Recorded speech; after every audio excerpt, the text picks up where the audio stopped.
2019년 7월 14일 일요일 돈다방 미쓰리 시작하겠습니다. 자, 여러분 7월 14일 일요일 잘 쉬고 계시겠죠?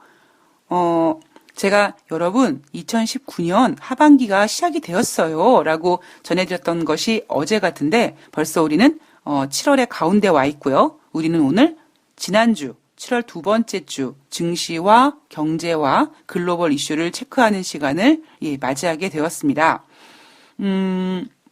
제가 방송 원고를 토요일 날 같은 경우에는 일요일 방송 원고를 미리 준비해 놓고요. 그리고 시간이 조금 남으면 이제 금요일 날 나온 증권사 보고서들을 좀 미리 준비해 놓고 제가 이제 일요일 날 오늘 이 방송을 녹음하면서 그리고 이제 혹시 주말에 어떤 기사들이 있나 어떤 내용들이 있었나라는 것을 이제 다시 한번 정리하면서 저는 과연 7월 15일부터 7월 19일까지 어떤 모습이 나올 거라는 거를 나름대로 이제 생각을 하게 되죠. 제가 월요일 날 원고를 좀 미리 준비하다가 좀 깜짝 놀랐던 게 뭐냐면 증권사들이 이제 다음 주 증시가 뭐 올라간다면 뭐 때문에 올라갈 것이고 하락한다면 뭐 때문에 하락할 것이다. 뭐 이러한 상승 요인과 하락 요인을 체크해 놨는데요. 상승 요인 중에 이런 부분이 있었습니다. 세계 경기 저점 통과 조짐이라는 거죠. 장발장은 빵을 하나 훔쳤기 때문에 감옥에 갔습니다. 법적인 부분을 놓고 봤을 때는 다른 사람 것을 탐했기 때문에 당연히 벌을 받아야 되지만 우리는 인간적인 면을 놓고 봤을 때 야, 얼마나 배가 고팠으면 세상에 남의 것까지 훔칠 정도로 그렇게 힘들었을까? 약간 우리가 그런 동정의 마음을 갖게 되죠. 그런데 우리가 인간적으로 용서를 할 수 없는 사람들이 이런 사람들이 있습니다. 뭐 예를 들면 못 살다가 어느 날 갑자기 로또가 당첨이 돼서 1등으로 뭐 10억 넘은 부자가 됐는데 나중에 몇 년 뒤에 사회면에 어떤 사람이 뭐 은행 강도를 했다더라. 어떤 사람이 절도를 했다. 근데 그 사람이 몇 년 전에 로또 1등 당첨자다. 이런 기사 내용 우리 어렵지 않게 접하지 않습니까? 우리는 그런 사람들한테 조금이라도 동정의 여지를 주지 않죠. 그죠? 제가 이 말씀을 왜 드리냐면, 미쓰리 생각을 전해드리면, 저는 미국은 지금 특히 중국과 패권 전쟁을 하고 있는 미국의 입장으로서는요, 미국의 경제가 부진하다라는 얘기는 목에 칼이 들어와도 하지 못하는 얘기입니다. 제가 자주 말씀드리지만, 중국이 경제 성장을 계속 기록하고 있을 때, 미국은 그렇게 잘나자빠졌다라는 몇백 년의 역사를 가지고 있었던 월가에서 금융위기가 발생이 됐어요. 그리고 금융위기가 발생이 되자마자 중국은 보란 듯이 중국의 CCTV가 카메라를 들고 월스트리트에 가서 10부작 다큐멘터리를 만듭니다. 제가 그때 중국이 월가에 가서 10부작 월스트리트라는 다큐멘터리를 만들 때 중국이 과연 어떤 마음을 가지고 갔겠느냐라고 여러분께 질문을 던진 적이 있었습니다. 그리고 또 하나, 미국 입장에서는요, 얼마나 쪽팔릴까요? 우리가 뭐 돈도 돈이지만 사실 명예를 얼마나 중요하게 생각합니까? 그래서 하다못해 뭐 돈을 잃으면 조금 잃은 것이요, 명예를 잃은 것이면 많이 잃은 것이요, 건강을 잃으면 다 잃은 것이라고 얘기할 정도로 명예와 돈을 놓고 봤을 때 2008년도 미국 월가의 금융위기는요, 중국이 지켜봤을 때는 어이구 니네 미국 뭐 그래? 이렇게 생각할 수 있는 부분이고 미국 입장에서는 겁나게 쪽팔리는 거였었거든요. 그 이후에 그래서 미국은 절대로 자기네들이 둔화된다라는 얘기를 하지 못합니다. 그래서 지금 미국의 경제 지표가 흐름으로 쭉 봤을 때 분명히 안 좋은데도 불구하고 자, 여기서 얘기하는 안 좋다라는 것은 정점에서 분명히 많이 꺾였음에도 불구하고 지금 미국이 금리 인하 카드를 간절히 원하면서 뭐라고 제목을 답니까? 예방적 금리 인하라고 하죠. 자, 물론 제가 앞서 방송에서 예방적 금리 인하를 뭐 예방주사 비교를 해드렸습니다만 비형 간염 같은 경우에는 뭐 한 번 맞고 두 번 맞고 몇 번 맞죠. 자, 비형 간염으로 보지 마시고 우리가 예방적, 즉 어떤 리스크가 휘몰아치기 직전에 미리 예방하자. 그래서 올해는 뭐 A형 독감이 돕니다. B형 독감이 돕니다. 그러면 독감 주사를 맞으십시오. 자, 그러면 여러분들 독감 주사를 두 번 맞습니까? 아니면 많이 맞습니까? 아니거든요. 한 번이면 되거든요. 근데 지금 미국 내에서는요, 이미 7월 달에 금리 인하는 확정시켜 놓고 이제 또 금리 인하를 그리고 있습니다. 그거는 저는 예방이라고 생각하지 않죠. 그리고 또 하나, 증권사들이 세계 경기 저점 통과 조짐이라고 얘기했을 때 제가 뭐 어떤 금융위기가 발생이 되든 어떤 큰 문제가 발생이 돼서 글로벌 경제가 많이 힘들 때 그때 돈을 푸는 거는요. 마치 배고파서 어쩔 수 없이 남의 빵을 훔쳐먹은 장발장 같은 느낌이 든다면 지금은요. 그런 정말 내가 저 빵을 훔쳐먹지 않으면 내가 죽을 것 같아. 그런 어떤 생명의 위기를 느끼고 훔쳐먹은 그 빵이 아니라 마치 못 살다가 로또 1등 맞아서 펑펑 쓰고 그 관리 못해서 다시 돈이 없는 상태에서 절도를 하게 된 그 로또 1등 당첨 경험이 있는 절도범과 똑같다고 생각을 합니다. 즉 그 얘기는 뭐예요? 어찌 보면 증권사에서 얘기하는 저점이 맞긴 맞습니다만 인간적으로 봤을 때는 괘씸하죠. 아니 저것들 저놈의 새끼 저거 로또 1등 돼가지고 10억이 넘게 벌어가지고 그동안 도대체 어떻게 살았길래 지금 또 저렇게 절도를 하는 거야? 이런 생각이 들 수 있지 않습니까? 제가 보고 있는 관점이 지금 미국 관점에서 야 니네가 무슨 얼어 죽으려면 예방적 금리 인하야. 야 니네 그렇게 뭐 돈 펑펑 써대고 막 경기 좋다고 했는데 지금 와서 왜 또 금리 인하하냐? 니네 아직까지 중립금리 뭐 물론 중립금리라는 것도 기준금리라는 것도 결국 인간이 만드는 거긴 하지만 니네 얼마 전까지만 해도 뭐 올해 2019년도 금리를 2번 인상하니 뭐 3번 하느니 뭐 이랬는데 왜 갑자기 금리 인하 타령이야? 도대체 니네 관리를 어떻게 한 거야? 저는 그런 관점으로 본다라는 거죠. 제가 며칠 전부터 이제 두 번째 유료 방송을 이제 준비를 한다라는 말씀을 드렸는데 사실 뭐 방송 녹음해놓고 올리면 되는데요. 굉장히 조심스럽습니다. 왜냐하면 저 개인적인 이야기가 담겨 있어서. 그래서 방송은 한다고 했는데 이 얘기를 해야 되나 말아야 되나 예 많이 고민하고 그러는데요. 제가 보는 관점은 그리고 제가 어떤 저의 치부를 드러내면서까지 유료 방송을 통해서 유동성이 인간을 지배한다라는 건 이야기를 해드리고 싶은 이유는 뭐냐면 지금 여러분 세계 경기가 저점입니까? 얼마 전까지만 해도 몇 달 전까지만 해도 미국은 올해 금리 인하 2번 한다 그랬어요. 3번 한다 그랬어요. 하다못해 지난 6월 5일 날 제롬 파월 연준 의장이 물론 금리 인하를 시사하는 것처럼 얘기했지만 경기 확장 유지를 위해서라고 했습니다. 확장이 뭐예요, 여러분? 확장은 계속 플러스가 되는 거예요. 그러면 제롬 파월 연준 의장이 얘기한 건 뭐냐면 미국 경기가 지금 계속 좋고 있는데 그 좋은 거를 더 좋게 하기 위해서 금리를 인하하는 거다. 물론 포장이죠. 물론 다른 경제 방송에서 어떤 이야기를 해드리는지는 뭐 그 이야기를 푸는 전문가분들의 뭐 지식과 생각과 전략 뭐 그건 제가 뭐라고 얘기할 수는 없습니다. 어차피 다양함이 지속될 수 있는 거니까요. 그런데 제가 며칠 전에 그 어떤 증권 전문가 후배랑 통화를 하는 일이 있었는데 이 녀석이 참 내 말을 치지리도 안 듣고 예, 그러다가 제가 이 녀석 안 되겠다. 그래서 연락을 끊은 상태에서 이제 어떤 일 때문에 다시 연락을 하게 됐고 그리고 이제 이 녀석이랑 통화를 하는데 이러더라고요. 이제 누나 말이 무슨 뜻인지 알겠다. 이런 얘기를 하더니 제가 참 경험이 무섭다라고 느꼈던 게 언제냐면요.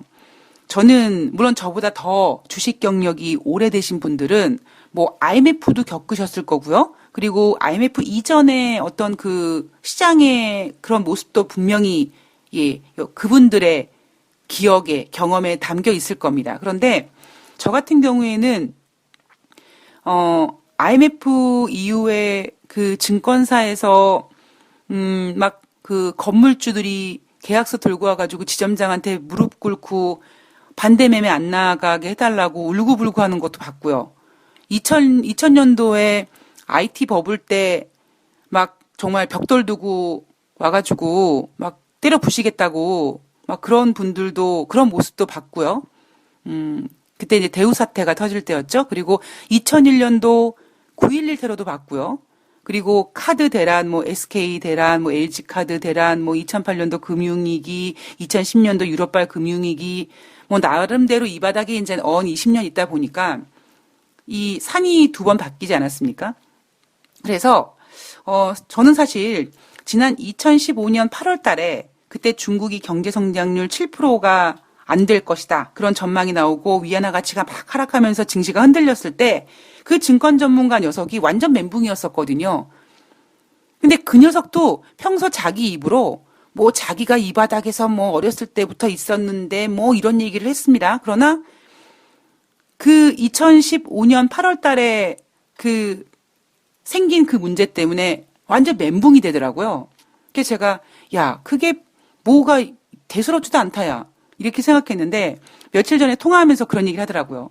누나가 그때 2015년 8월 달에 내가 멘붕이었을 때 누나가 경험한 바로는 뭐 그거는 별로 일도 아니더라 라고 얘기했는데 그 얘기가 떠오르더라 이런 얘기를 하더라고요.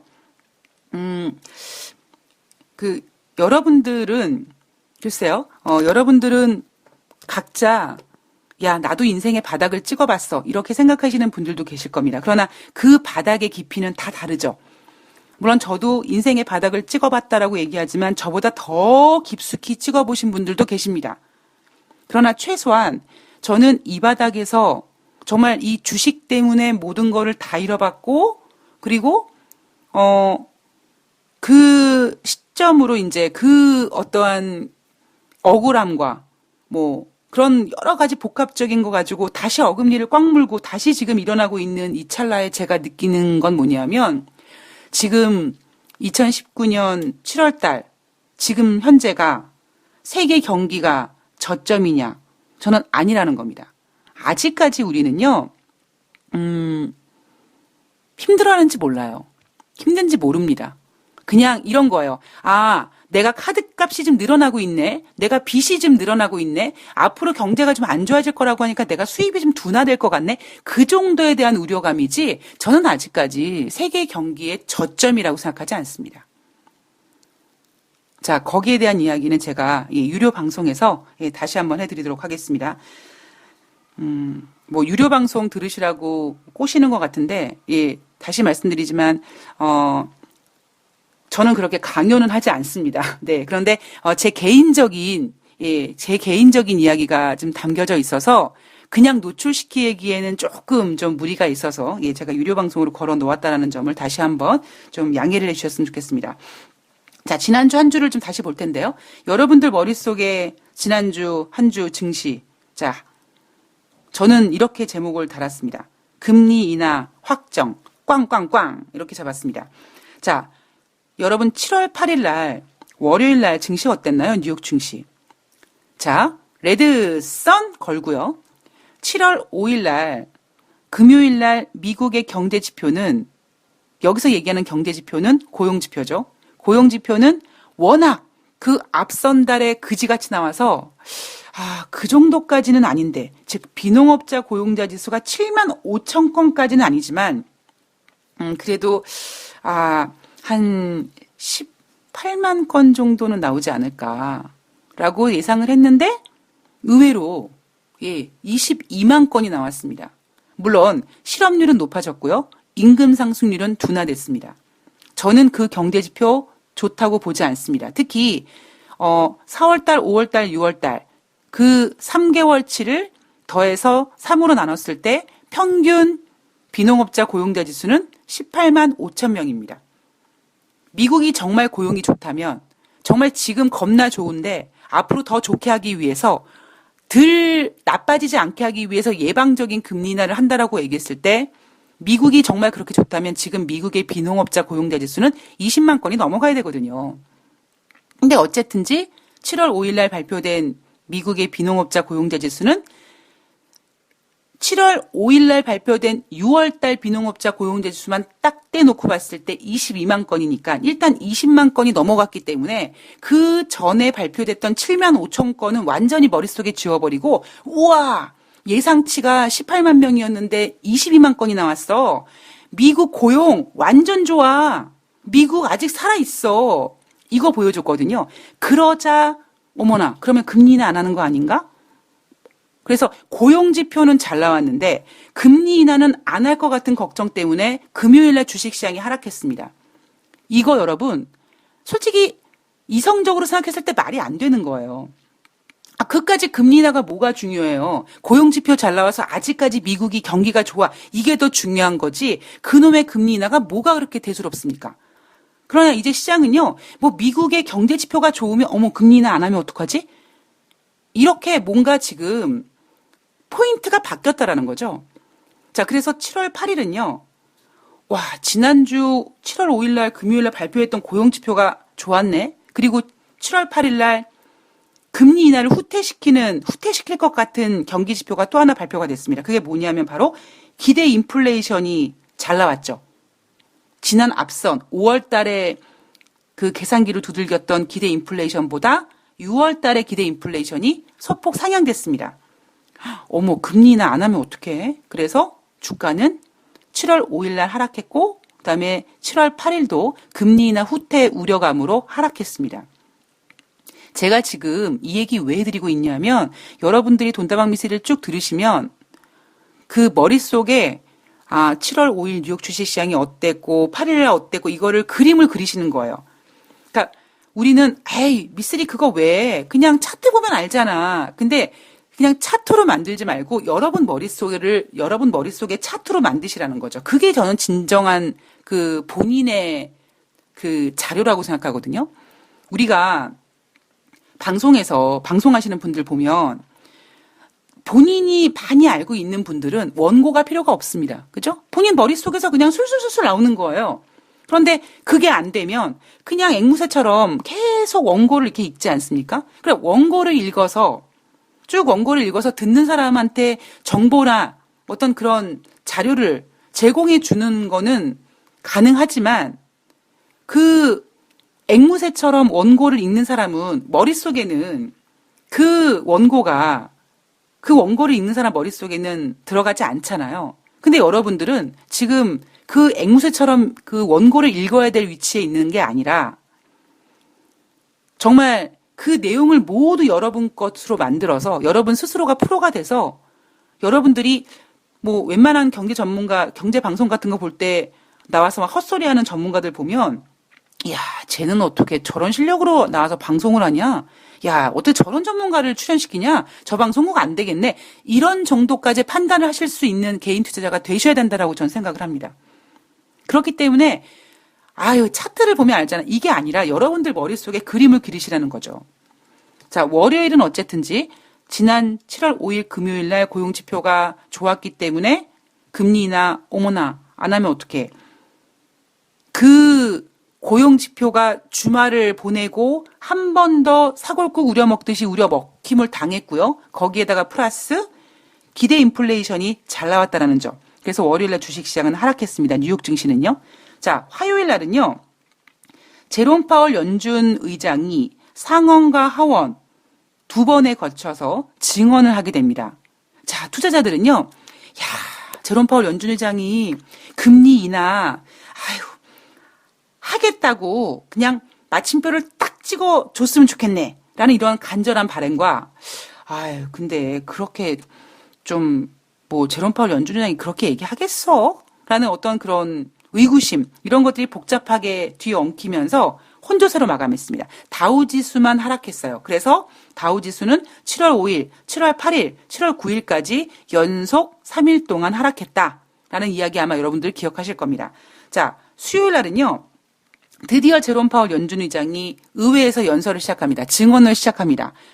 그런데 제롬 파월 연준 의장이 금리 인하를 시사해요. 뉴욕 주식시장 다우지수 기준으로 3일 연속 하락했다가 7월 9일 화요일부터 이제 상승하기 시작합니다. 물론 나스닥과 S&P도 상승했고요. 그리고 11일 목요일 날 제롬 파월 연준 의장이 여전히 하원에 이어 상원에서도 증언을 했고 와 일관성 있게 금리 인하를 하겠다고 얘기하고 있네. 제롬 파월 연준 의장 금리 인하 하겠네라고 완전히 금리 인하를 기정사실화 시켜버립니다. 그래서 목요일 날 뉴욕 증시 상승했죠. 자, 금요일 날은요. 사실 그렇게 별거 나온 건 없었지만 우리가 그렇게 기다렸던 금리 인하, 그 금리 인하 카드를 이제 보게 됐으니 그 흥분이 쉽게 가라앉지 않았어요. 그래서 7월 12일 금요일도 제롬 파월 연준 의장이 금리 인하 할 거야. 기정사실화 시켜버렸어. 라는 그 흥분감 때문에 금요일도 증시는 상승했습니다. 자, 이러니까 당연히 우리나라 전문가들이 앞으로 더 좋다고 얘기할 수밖에 없죠. 제가 늘 말씀드리잖아요. 증권사들, 애널리스트들 다음 달 증시 전망 어떻게 쓰는데요. 그 매월 말경에 즉 다음 달 증시 전망을 쓸 시간대쯤 증시가 어땠는지가 다음 달 증시 전망에 반영된다니까요. 즉 내가 만약에 애널리스트인데 8월 달 증시 전망을 써야 되는데 내가 7월 25일 날 8월 달 증시 전망 원고를 보고서를 작성하는데 7월 25일 날 미국 증시가 막 개폭락하고 막 이러면은 8월 달 증시 전망이 당연히 약해질 수밖에 없고요. 7월 25일 날 미국 주식시장이 막 올라가면 8월 달 증시 전망 7월의 상승세를 이어간다는 이야기 나올 수밖에 없습니다. 그러니까 제가 이 전망이라는 이야기를 쓰지 말라는 얘기가 바로 이런 거죠. 이게 무슨 전망이에요? 이건 전망이 아니에요. 그러니까 아예 올라갈 거예요, 내려갈 거예요, 이런 전망보다는 올라간다면 이런 이유 때문에, 하락한다면 이런 이유 때를, 이게 훨씬 더 낫지, 7월달 썸머 랠리다. 개풀 뜯어먹는 소리라는 거죠.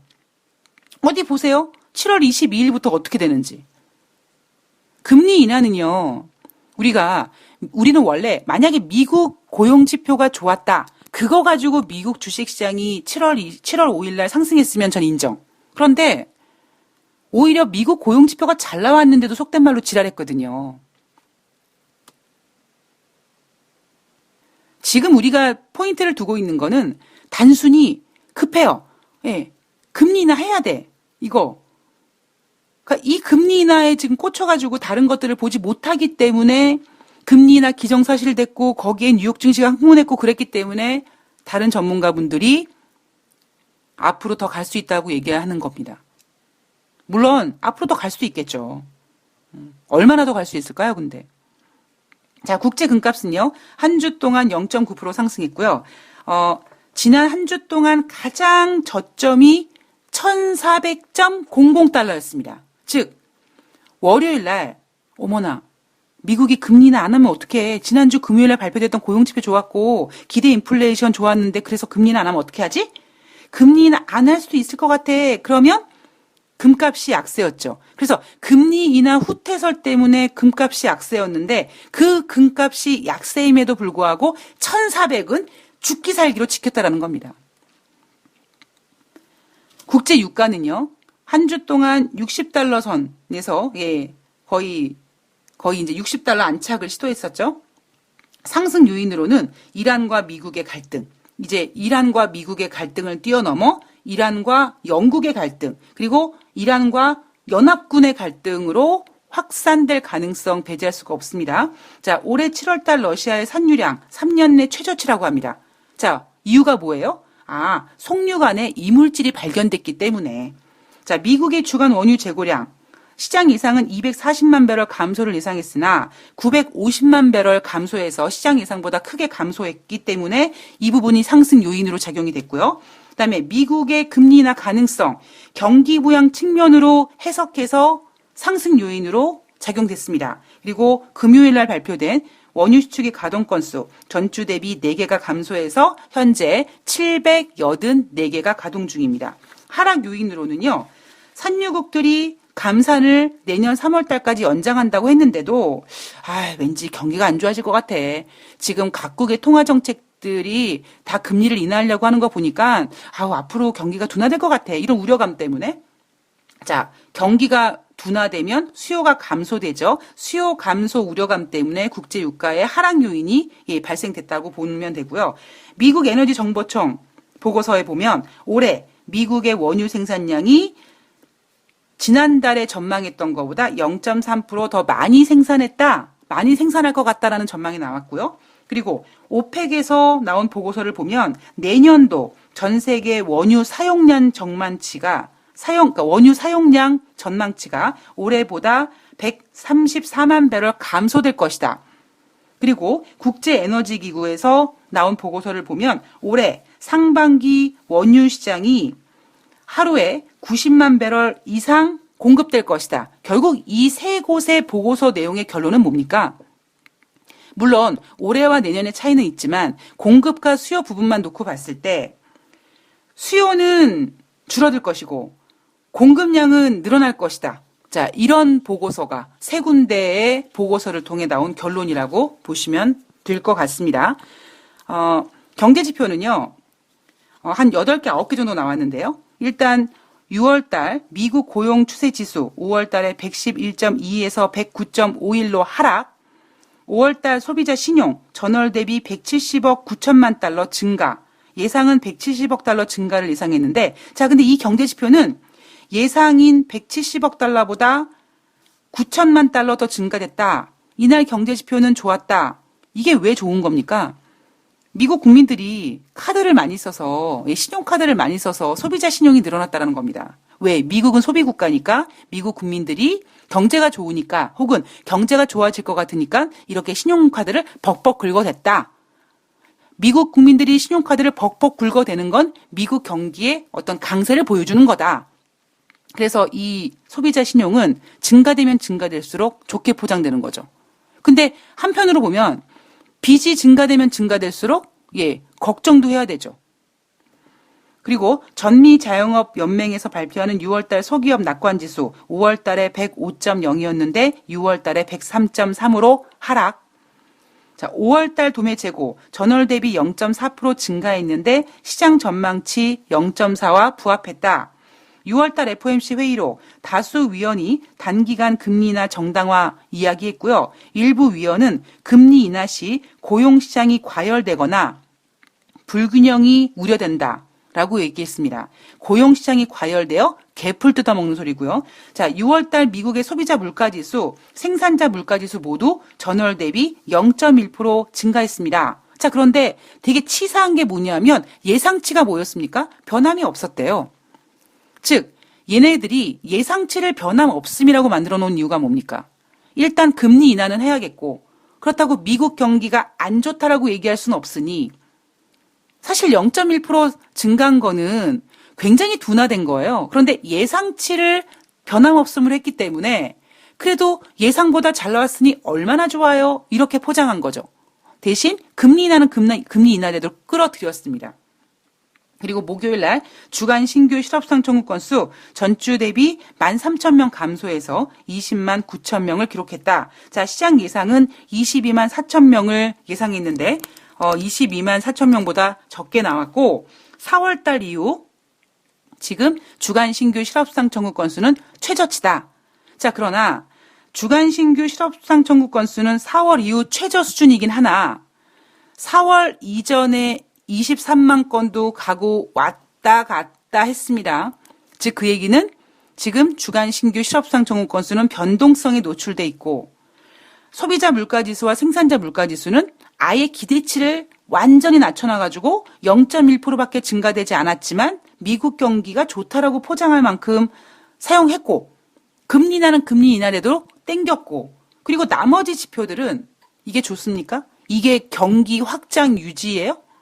이게 예방적 금리 인하입니까? 이거를 예방적 금리 인하라고 말씀하는 사람들은요. 전 개인적으로 진짜 죄송한데요. 제가 이런 얘기하면 좀 민망하긴 하지만 정말 바닥을 찍어보지 못한 사람들이에요. 제가 20년 이 바닥에 있으면서 지금 이 인류 역사상 한 번도 겪어보지 못했던 이 유동성이 바닥을 찍어보지 못했습니다. 마치 이거예요. 가난하게 살다가 로또 1등 돼서 그거 다 탕진하고 다시 가난한 시절로 돌아가기 싫어서 마치 절도하는 거와 마찬가지라고 생각합니다. 그 절도를 하기 위해서 지금 금리 인하라는 것으로 포장하고 있다라고 저는 생각을 합니다. 자, 2부에서 이제는 경제 지표와 증시, 뉴욕 증시 확인해 봤으니까 2부에서는 글로벌 이슈 체크해 보도록 하겠습니다. 좋아요 눌러주시고요. 구독하기 눌러주시고요. 댓글도 달아주시고요. 네, 여러분들이 만들어가는 돈다방 미쓰리 오랫동안 여러분들과 함께 할 수 있도록 여러분들이 많이 응원해 주시기 바랍니다. 2부에서 뵐게요.